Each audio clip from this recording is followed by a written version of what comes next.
All right, so part A of this question.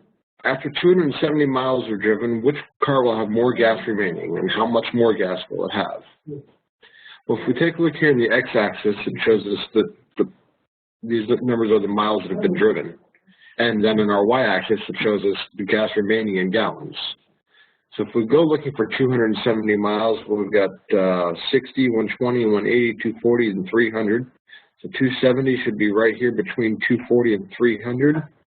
And since each one of these ticks would be about 30, since we'd have 30, 60, 90, 120, then this line right here between 240 and 300 should be our 270. If we come straight up from that 270 mark there, whoa, we'll see that our red line, let's get something going for that. Our red line is right about here. That's supposed to be red, not black. Sorry, folks. There we go. Let's try that again. Our red line is right about here,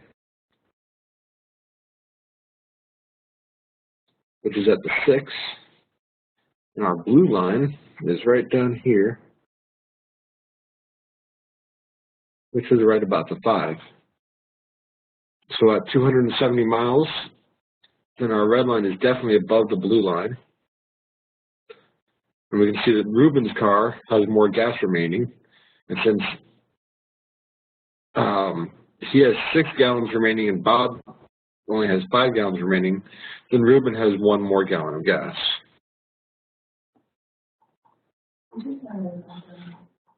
For part B, after how many miles will the tanks contain the same amount of gas? Well, what that's really saying is, when does this blue line match up with this red line, which is right here at this point? Oh, I can't get my cursor to point to there. There we go. So right here is where the 2 lines intersect.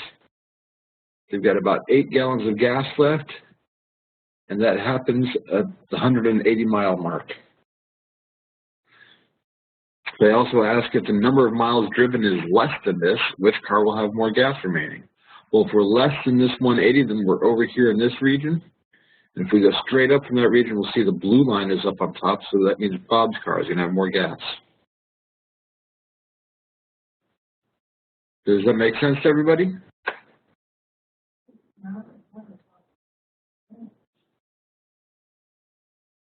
All right, I'm going to go ahead and put the practice problem, give you guys a few seconds to look through it. Like I said, these aren't particularly long right here. So I'll give you guys just a minute or so. Feel free to ask any questions you might have in chat.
Okay, does anybody want any more time? All right, so let's go over this one real quick. Again, using this chart, so Miguel can choose plan A or plan B for his long distance charges. For each plan, cost in dollars depends on minutes used per month as shown below. So our y-axis is what we're counting as the minutes used per month. Cost in dollars is our, those are x-axis is what we're counting, minutes used per month. Our y-axis is in cost per dollars. That's what we're going to find out whenever we do the function with x. In any case, if Miguel makes 400 minutes of long-distance calls for the month, which plan costs less? So we're going to start right here where it says that he's used 400 minutes. Draw a line straight up. There we go. So this time we want to know which plan costs less. So which line is lower right here at this point? That's going to be this red line, which is Plan B. So Plan B costs less. How much less does it cost than the other plan? Well, if we take a look right here, this red line is nice and flat all the way across. That happens right here at 28. This blue line, on the other hand, we're going to have to track that one over. And we're going to see that that's right at 32. So if it's $32 to use Plan A and only $28 to use Plan B, then it's $4 less. 28 minus 32 would give you a -4. And we want it to be negative because that's what we're doing. We're just going from the negative. Part B, for what number of long distance minutes do the two plans cost the same? Again, that's this point where these two lines intersect. We go straight down from there. We'll see this right here at 350 minutes. If the time spent on long distance calls is more than this amount, which plan costs less? So if we're going more than that, it's going to be to the right, and again, that's that Plan B that's going to cost less if that line's lower. Everybody on board?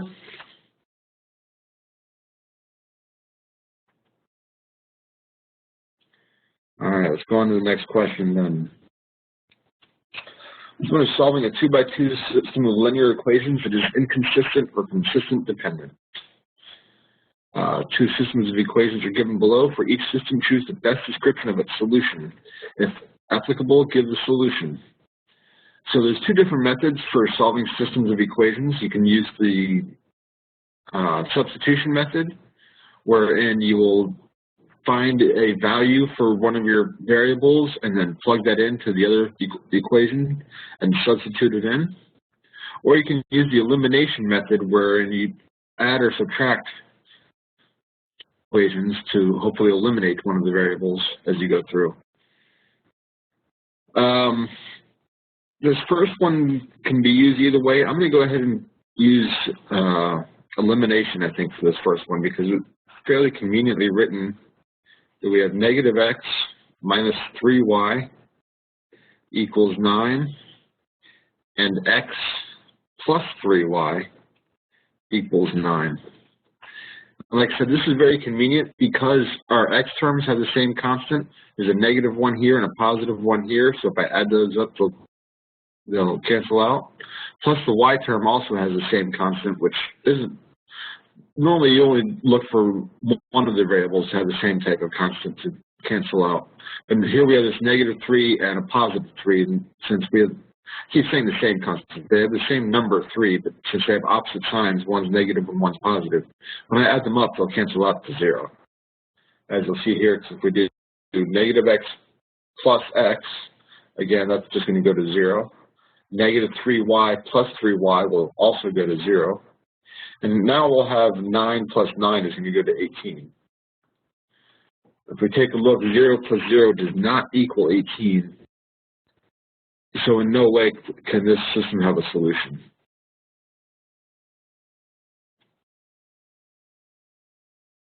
Does that make sense to everyone?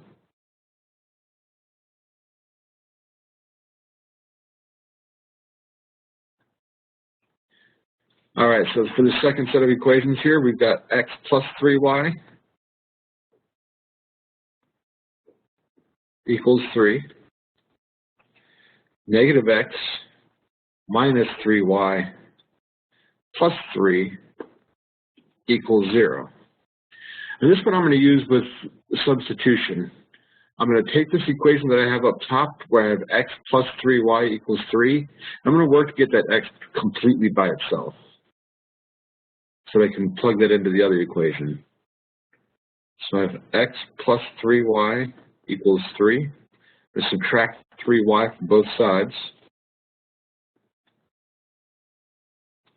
We get that x is equal to -3y plus 3.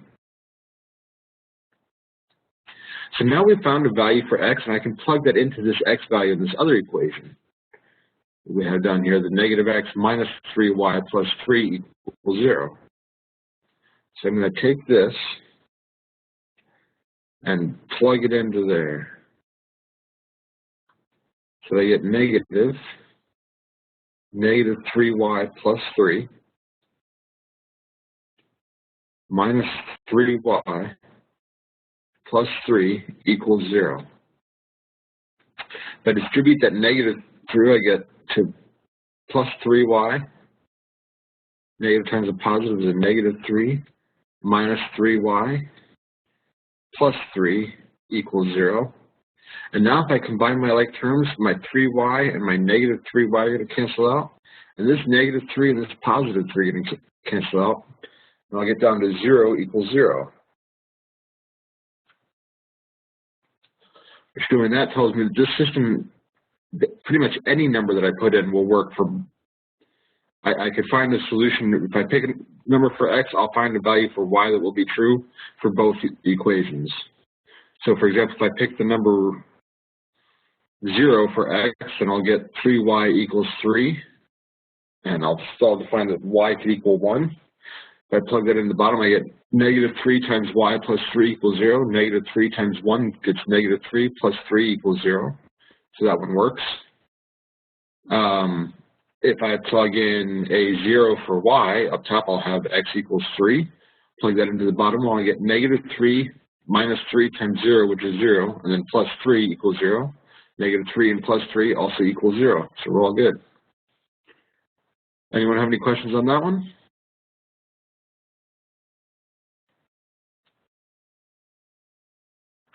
All right, I'll give you a couple minutes to work through the practice problem.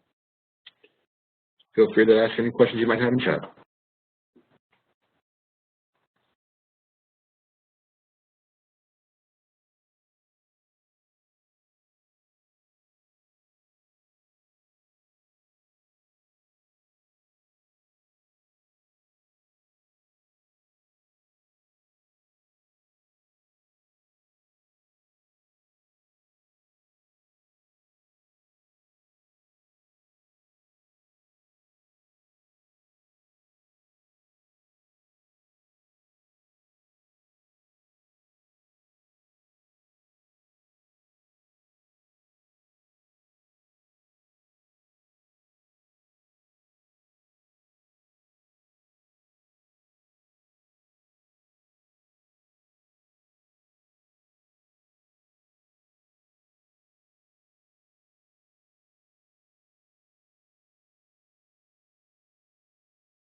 Okay, is everyone ready for me to go over these?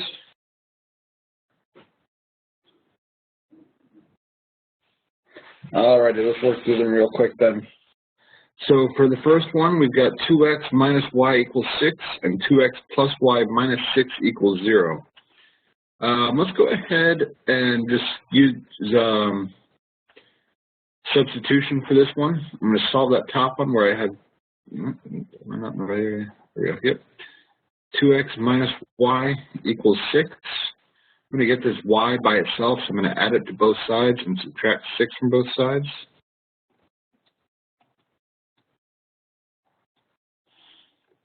So that gets 2x minus 6 equals y. And now I can plug this value in for y into the second equation, where I have 2x plus 2x minus 6 minus 6 equals 0. If I add this 2x and 2x, I get to 4x. Add a negative 6 and a negative 6, I'll get negative 12 equals 0. Add 12 to both sides. And I get to 4x equals 12. Divide both sides by 4 to cancel out on this left side. And we'll find out that x can equal 3. Well, now we're going to take this value for x and plug that back into either one of our first two equations. We'll still get to the same answer, so I'm just going to pop it into that first one. So we have 2 times our x, which is just 3, minus y equals 6. So we get to 6 minus y equals 6. Subtract 6 from both sides. We get to negative y equals 0. And divide by a negative when we get y is still equal to 0. So this first one has a solution, x equals 3 and y equals 0. And I don't think I gave myself enough space on this page, did I? Oh, I did. Good job. The second question then is 2x plus y equals 4. Pick a different color to make it obvious. 2x plus y equals 4. And negative 2x minus y equals 4. And this one I'm going to solve through elimination.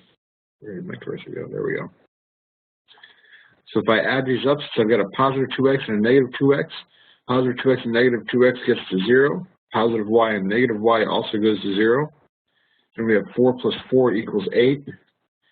Well, 0 plus 0 is still just 0, and we know that 0 does not equal 8, so there is no solution set for the second one. And I believe that's what everybody else got, correct? So let's go ahead and go on to the next one here. Now we're going to jump a little bit into some word problems, which is good, because that's why we do math. Who really cares about being able to finagle all these numbers and letters around if you can't do anything with it, right?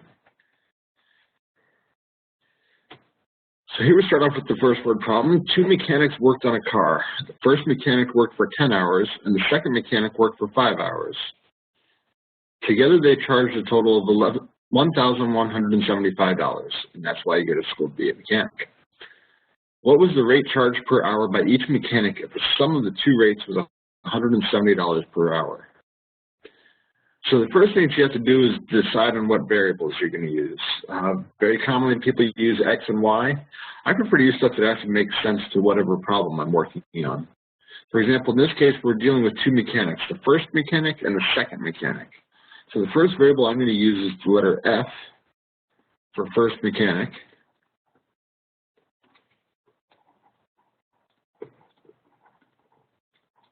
And then S for second mechanic.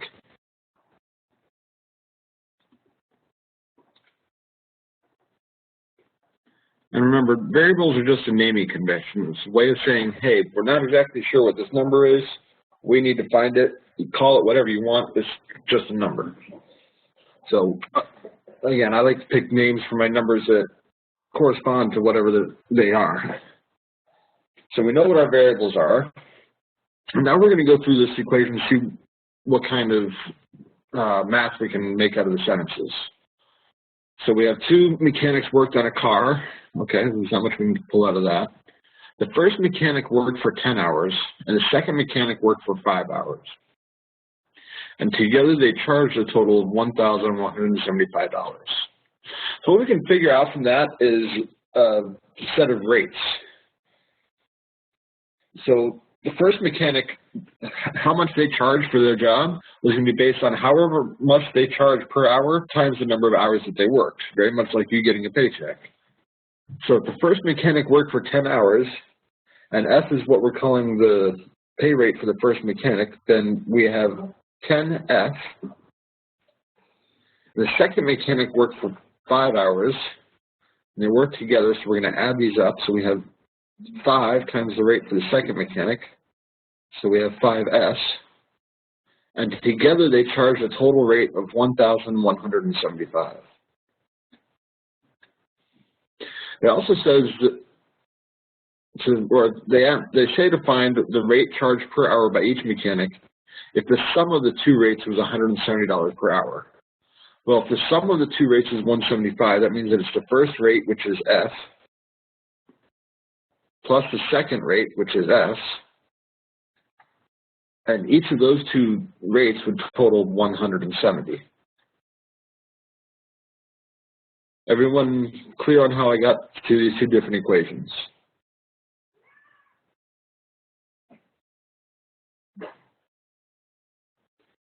All right, well, I'm not getting any questions, so in this case, it lends me to believe that using substitution would be the easiest, because then I can just take the second equation and decide to solve either for F or S, it doesn't matter which one, and use that to plug in to figure out the rest of it. So I'm going to go ahead and solve for S, and we see then that S is going to be equal to 170 minus F. And now I'm going to take that and plug that back in for this S right up here. So I have 10F plus 5 times this 170 minus F equal to 1,175. So if we go ahead and distribute that through, we get 10F. And I forgot my calculator, so if somebody wants to check my work here, I've got 500 and 350 would be 850F, or I'm sorry, just 850 minus 5F equal to 1175. Subtract 850 from both sides.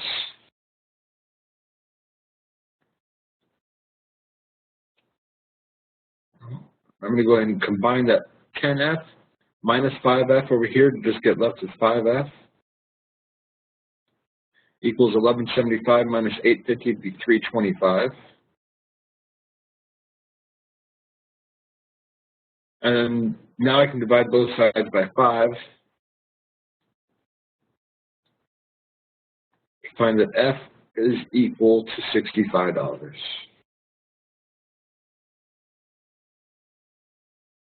And then again, I can plug that back into this equation up here where I have F plus S is equal to 170. So I can take that 65 plus S equals 170. Subtract 65 from both sides. And S is getting $105 per hour. So hopefully that second mechanic's been doing this job for a lot longer. That's such a huge pay increase for the first guy. Or hopefully you can meet that first guy after hours and get your car worked up a lot cheaper. Any questions about the question that I just worked through?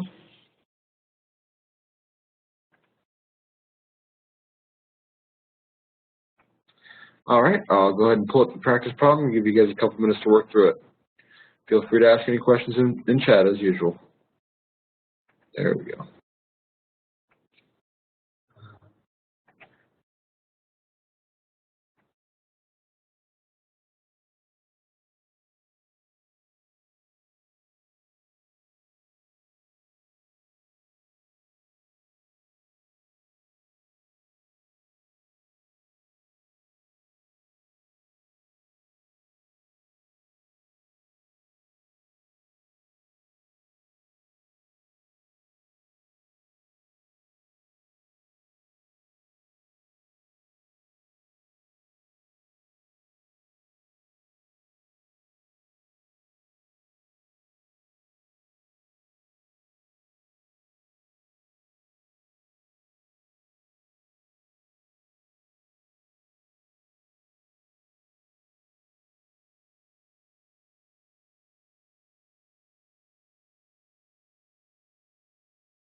All right, would either of you like some more time, or should we go ahead and work through this?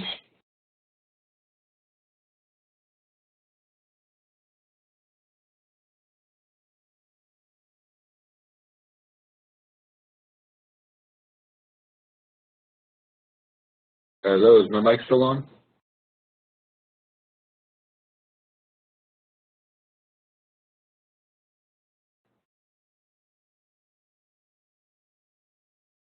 Okay, let's go ahead and work through this then.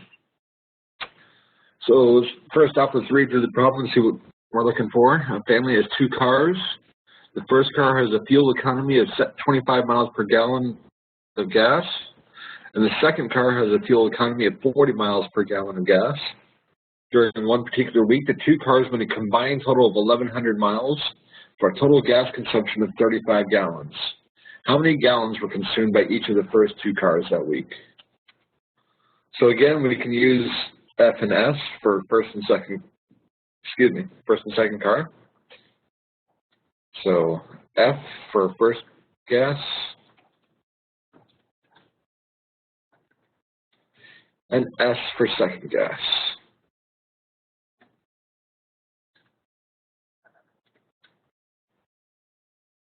So the first car has a rate of 25 miles per gallon.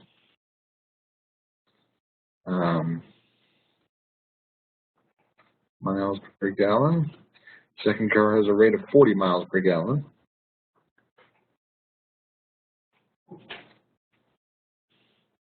We say during 1 week, the the 2 cars went a combined total of 1,100 miles. So that means that however many gallons of gas the first car went through times its rate of 25 miles per gallon.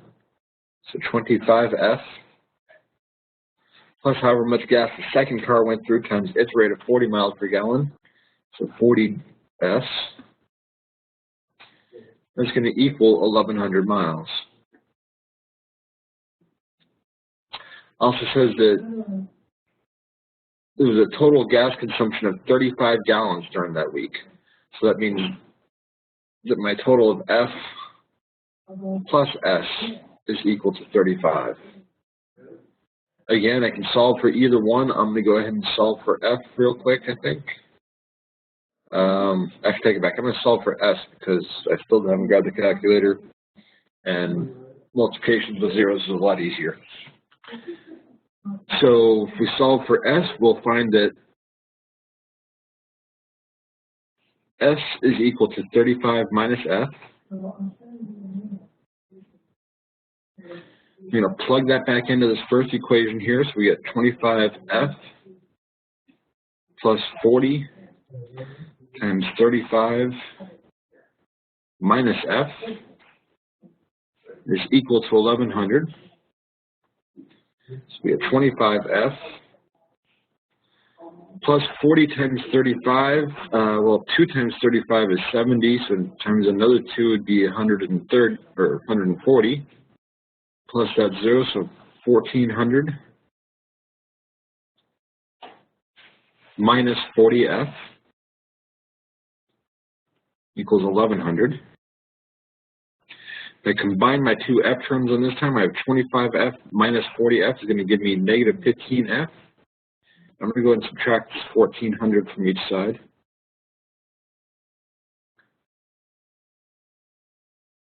There we go. So we get to negative 15F equals negative 300, which is good. We want negatives on both sides so they'll cancel out. Divide both sides by negative 15. And I'll find that F equals 20. So if my first car used 20 gallons of gas, and I have this equation up here where I have F plus S equals 35. So 20 plus S equals 35. If I subtract 20 from both sides, we'll get that S equal to 15. Does that work for everyone?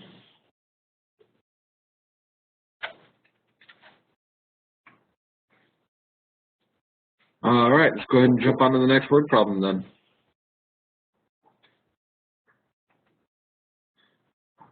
This time we're going to do a distance, rate, and time equation.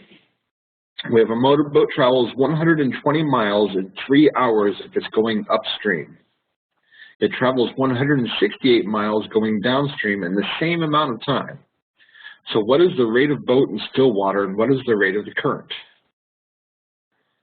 So for this one, personally, I would say we could use the two different variables, S and C.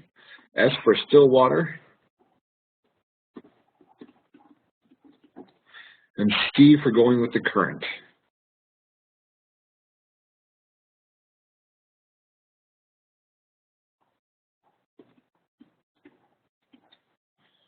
Okay, sorry, I just stopped and think for a quick second there.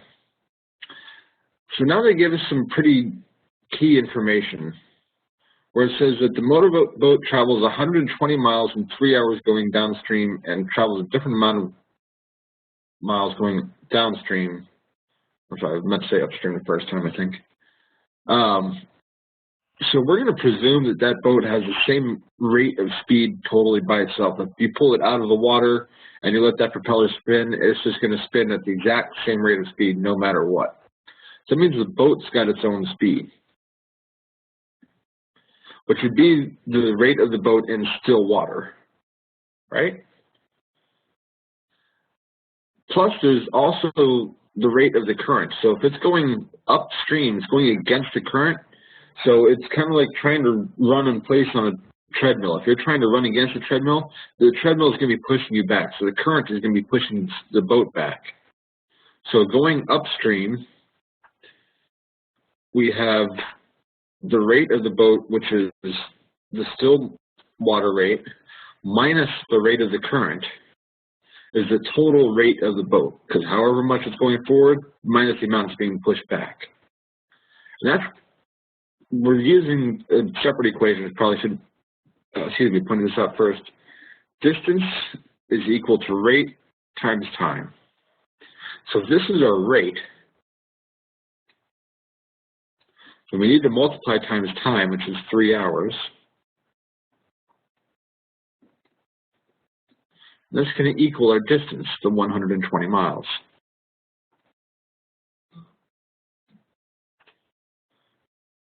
Similarly, they give us the information for going downstream, so that means that the current is going with the boat, so it's kind of pushing the boat along. So the rate going, I'm going to label this for upstream, and for down, it's the rate of S plus C times that same 3 hours is equal to 168 miles for our distance. Something I didn't point out during the last word problem, and just in general when working through systems of equations, if you need the same number of equations that you have for the things you're trying to figure out. For each one of these equations, we've had two different variables. In this case, it's S and C, still and current. In the last couple of equations, it was S and F. But each time there were two different things that we're trying to figure out, two variables, and two separate equations that we could use to find the two variables. If you only have one equation, you'll never figure out what two different variables are for actual values. You'll only be able to write one in terms of the other. But in this case, we have two separate equations where I can say that where'd my cursor go? So we've got 3S minus 3C equals 120. And down, we have 3S plus 3C equals 168. Again, looking at this one, this time elimination seems to pop out at me because there would have to be some division to solve for any of these variables. Not that division is a bad thing, but division leads to fractions, and I try to avoid fractions whenever I can. That's where boo-boos come in. In this case, though, we've got a -3 and a +3 on our C. So that means elimination is going to work out really well when we add these two up. So let's go ahead and do that. If I add up these two equations, we have 3S plus 3S gives us a 6S. -3C plus 3C, these are going to cancel out. So we have 6S is going to equal to 120 plus 168, or 288. If I divide both sides by 6, Gonna have to run and grab my calculator soon, I think. Let's see here. 28 would be 4 with a remainder of 4, so 48 divided by 6 for S equals 48. If we plug that back into either one of these equations, so we'll get 3 times 48 minus 3C equals 120. 3 times 148 is going to be 144 minus 3C equals 120. Subtract 144 from each side, we'll get minus 3C equals negative 24, which is good. We've got negatives on each side. Let's make that look a little more like a C maybe. Divide by negative 3 and we'll find that C equals 8. So the current in the still water is 48 miles per hour, and the current of the water, or I'm sorry, not the current, the rate of the boat in the still water is 48 miles per hour. The current of the water is 8 miles per hour. That makes a little bit more sense. This is why I do math and not English. Okay. Any questions about that?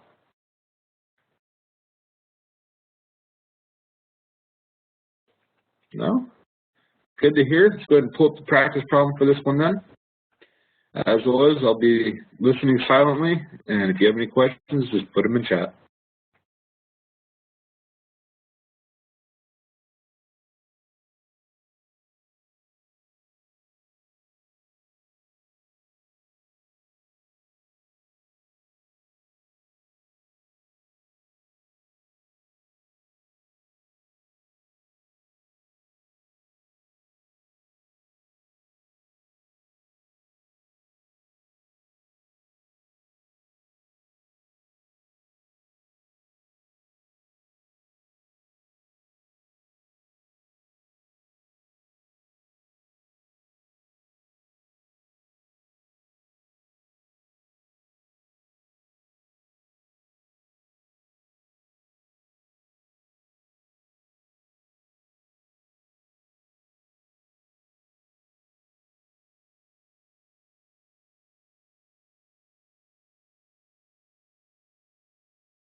Okay, would anybody like some more time?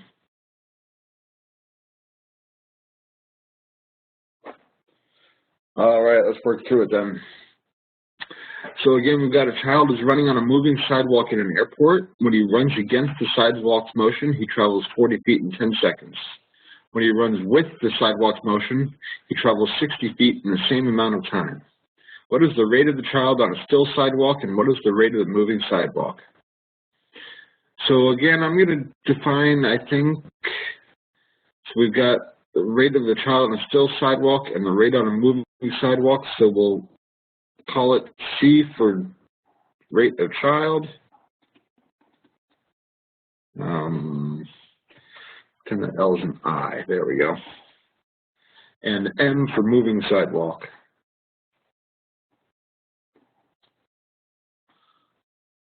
So when he runs against the sidewalk's motion, well, that means the sidewalk's moving against him in the other direction, so we have C minus M is our rate, which is against. So we have rate, we need times time, it's 10 seconds, and that equals 40 feet. when he's running with the sidewalk's motion, so we get C plus M. Same amount of time for the 10 seconds, and that's going to be equal to 60 feet. So again, let's go ahead and just distribute both of those real quick. We'll get 10C minus 10M equals 40, and 10C plus 10M equals 60. Again, elimination is by far the best method here, because we can add this up. We get 10C plus 10C for 20C. Negative 10M plus 10M goes to 0. 40 and 60 is going to make 100. Hey, math I can do really easily. Divide both sides by 20, we'll find that C is equal to 5. So the child's rate is 5 feet per second. Again, we can plug that back into either equation, and we'll say that 10 times our C, which is 5, minus 10M equals 40. So we get to 50 minus 10M equals 40. Subtract 50 from both sides, negative 10M equals negative 10. And divide both sides by negative 10. And the moving sidewalk is moving 1 feet per second. Does that make sense?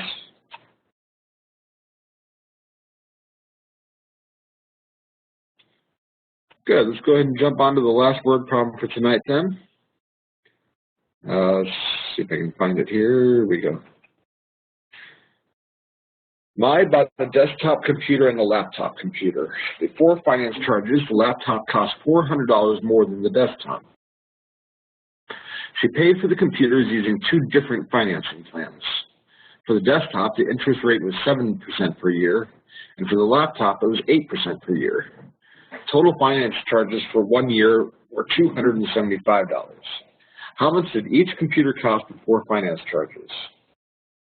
All I know is Mai's throwing around some money if she's buying 2 computers at once. I need to go hang out with Mai because I need a new laptop. Okay, no jokes in here today. I get it. So when solving interest rates, it's very similar to that distance times rate equals, distance times time equals rate. No, hang on. Distance equals rate times time. Haha, I won't remember yet. In this case, we have the amount of interest earned. Let's get this. Interest is going to equal principal, which is how much you put in to begin with. And not that guy in elementary school that screwed you over all the time.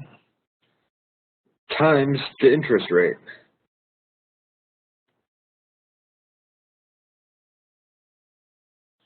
So in this case, the amount of interest earned from the first computer is going to be the amount of money that was charged for it times its interest rate, and same thing for the second computer.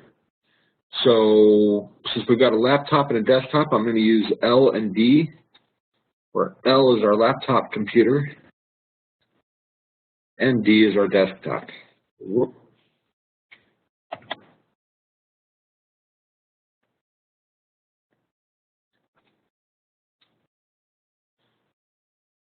So first off, we know that before finance charges, the laptop costs $400 more than the desktop. So that means that L is equal to whatever the cost for the desktop plus $400 more. We also know that using the interest rates of 7% for the desktop, so D times 0.07. Actually, you know what? Let me make that a little bit clearer, maybe. Times 0.07. Our principal amount was D times the rate of 0.07, plus the principal amount of L times the interest rate for that, which was 0.08.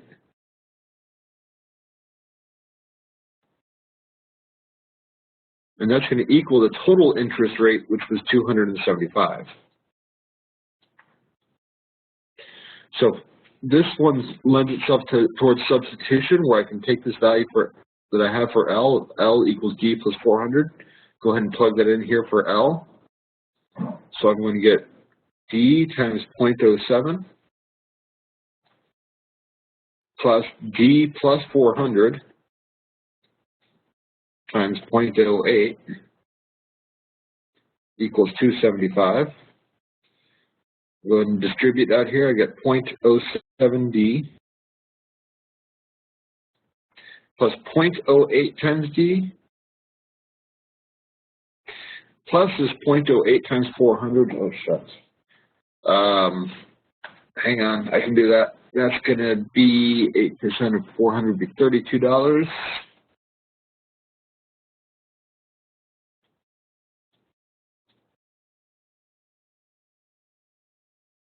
All right. Yeah, 10% would be 40. Wait, yeah. That's going to be equal to 275. So if I combine like terms on this side, I'll get 0.07 plus 0.08 for 0.15 D. I'm going to go ahead and subtract 32 from both sides now. So subtract 32 will cancel it out on this side. And 275 minus 32 would be $243. That doesn't strike me as right.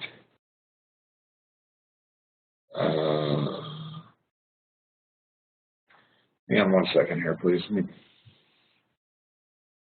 double check my math real quick.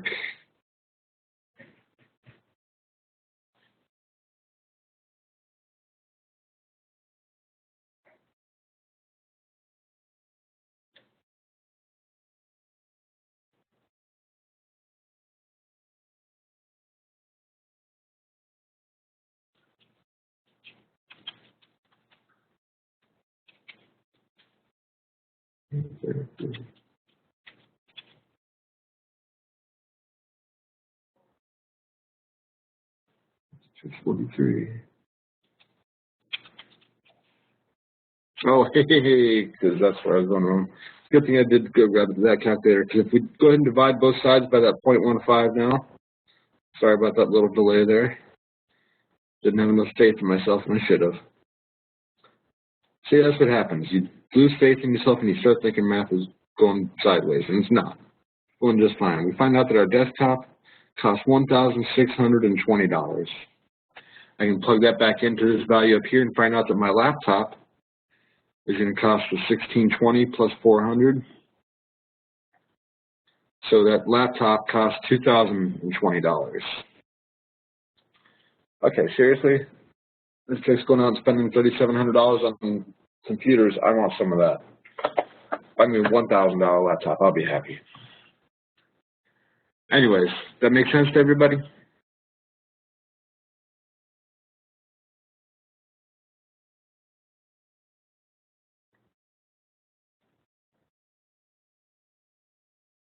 All right, good to hear. I'm going to go ahead and pull up the last practice problem then. Give you a few minutes to work through it.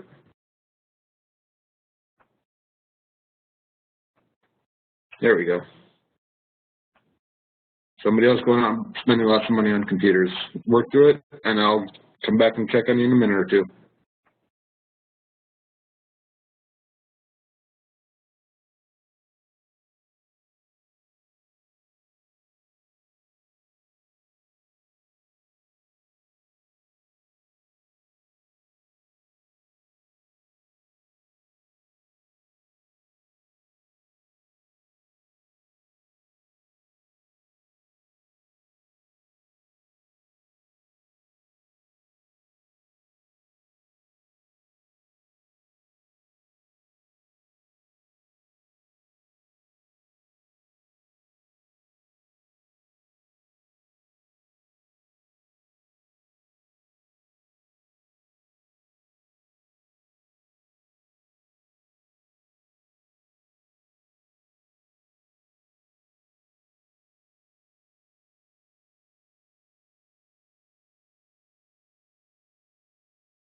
Okay, I'm going to go ahead and work through the practice problem here then, unless anybody has any objections.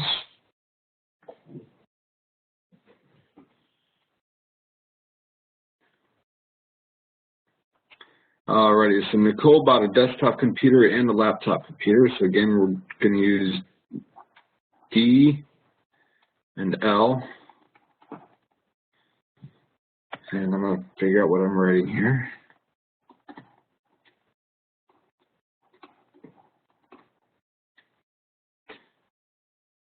So before finance charges, the laptop costs $150 more than the desktop. So L equals D plus 150. She paid for the computers using two different financing plans. For the desktop, the interest rate was 7% per year. So desktop times its rate of 0.07 plus the laptop times its rate of 0.095. And that's going to be equal to the total charges for the year of $303.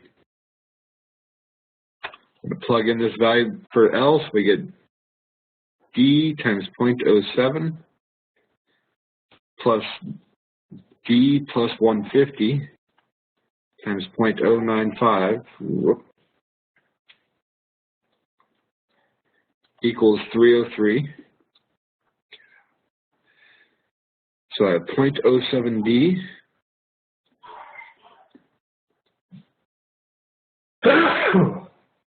excuse me, plus 0.095D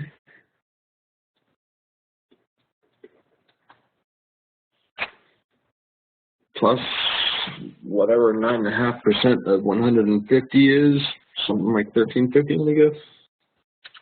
50 times 0.095. Oh, 1425. I was kind of close.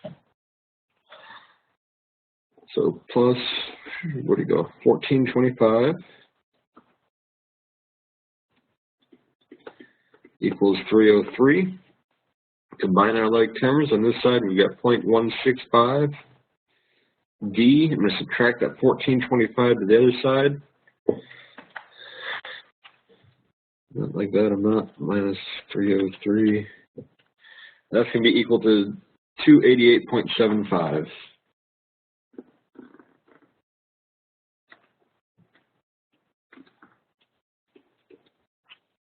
If I divide both sides by this 0.165, and we'll find that the desktop this time costs $1,750. Go ahead and plug that back in up top. We'll find that L is equal to 1750 plus 150, so $1,900 for that laptop. All right, does that make some sense?